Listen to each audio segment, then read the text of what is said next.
Guys এয়া চাওক, আপোনালোকে গম পাইছে যে উজনি অসমত যি বানৰ পৰিস্থিতি হৈছিলে সঁচাকৈ বহুত ভয়াৱহ আছিলে। গাইজ চাওক, এয়া পানীৰ সোঁতটো কেনেকৈ বৈ গৈছিলে চাওক, বাপৰে চাওক, দেখিয়ে মোৰ বহুত ভয় লাগিছে। গাইজ চাওক, এনেকুৱা এটা পৰিৱেশ সঁচাকৈ মই আজিলৈকে দেখাও নাছিলোঁ, শুনাও নাছিলোঁ, কিন্তু এইবাৰ দেখি বহুত ভয় লাগিছে। এয়া চাওক, মানুহৰ অৱস্থা কি হৈছে চাওক, গড়ৰ মুধচচ। গাইজ চাওক, ইফালে গড়ৰ মুধচত আছিলে, এতিয়া মানুহে ইয়াক চাওক বচাইছে। গাইজ চাওক, কেনেকুৱা এটা ভয়াৱহ পৰিস্থিতি চাওক, এতিয়া টিং ঘৰৰ মুধচত। গাইজ চাওক, এয়া মানুহবিলাকে যেনে তেনে নিজৰ জীৱনটো বচাব বিচাৰিছিলে। চাওক, এয়া চাওক, তাৰপিছত এই গামলাত চাওক ল'ৰা এটা এনেকৈ লৈ গৈছিলে। গাইজ চাওক, খুব দুখৰ এটা পৰিৱেশ। গাইজ চাওক, এয়া চাওক, টিঙৰ মুধচত গাইজ আছে চাওক, বাপৰে বহুত দুখ লাগে। গাইজ একেবাৰে মুধচত মানুহবিলাকে যেনে তেনে প্ৰাণ ৰক্ষা কৰি আছে। গাইজ সঁচাকৈ দেই, বহুত মনত দুখ লাগে। এনেকুৱা এটা পৰিৱেশ, এনেকুৱা এটা পৰিস্থিতি যদি হৈ যায়, সঁচাকৈ কেনেকুৱা হ'ব। গাইজ ৰাম ৰাম। গাইজ চাওক, এয়া ঘৰৰ ভিতৰৰ অৱস্থা চাওক, ঘৰৰ আচবাবসমূহ চাওক, গোটেই উপঙি আছে। গাইজ চাওক, মানুহ একদম কঁকাল পাইছে। গাইজ চাওক, এনেকুৱা এটা পৰিৱেশ সঁচাকৈ কি ক'ম, মানে ভাষাৰে বুজাব নোৱাৰোঁ। গাইজ চাই মোৰ বহুত মনত আঘাত লাগিছে। গাইজ চাওক, এয়া SDRF বাহিনীয়ে কেনেদৰে ঘৰৰ পৰা ল'ৰা ছোৱালীক মানুহক কেনেধৰণে বচাইছে চাওক। এয়া চাওক, সেইটো হ'ল শিৱসাগৰৰ দৃশ্য। গাইজ চাওক, খুব বেয়া লাগিছে পৰিৱেশটো চাই, মনত খুব দুখ লাগিছে চাই। গাইজ এয়া হ'ল ডাঙৰ ডাঙৰ চাওক বাছ, তাৰপিছত গাড়ী, এটা পাৰ্চনেল গাড়ী। গাইজ চাওক, একেবাৰে একদম পানীৰ মাজত ডুব গৈ আছে। গাইজ চাওক, এয়া মানুহবিলাকে ঘৰৰ ছাদৰ ওপৰত যেনে তেনে নিজৰ জীৱনটো বচাই ৰাখিছে। গাইজ চাওক, এয়া পানীৰ মাজত গাড়ীবিলাকে কেনেকৈ পাল্টি আছে। গাইজ চাওক, এয়া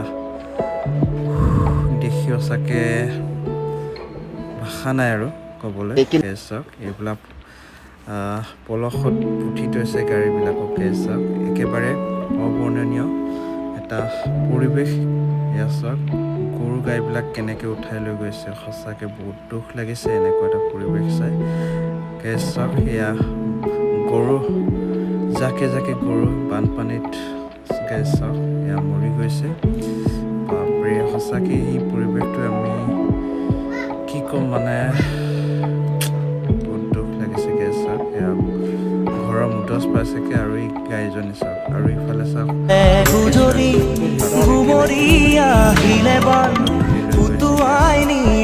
গাঁওখন সুখৰে ঘৰখন পলকতে উটি গৈ গোহালিৰে গৰুহাল, পলকতি উটিয়ে মোক কৰিলে কলা।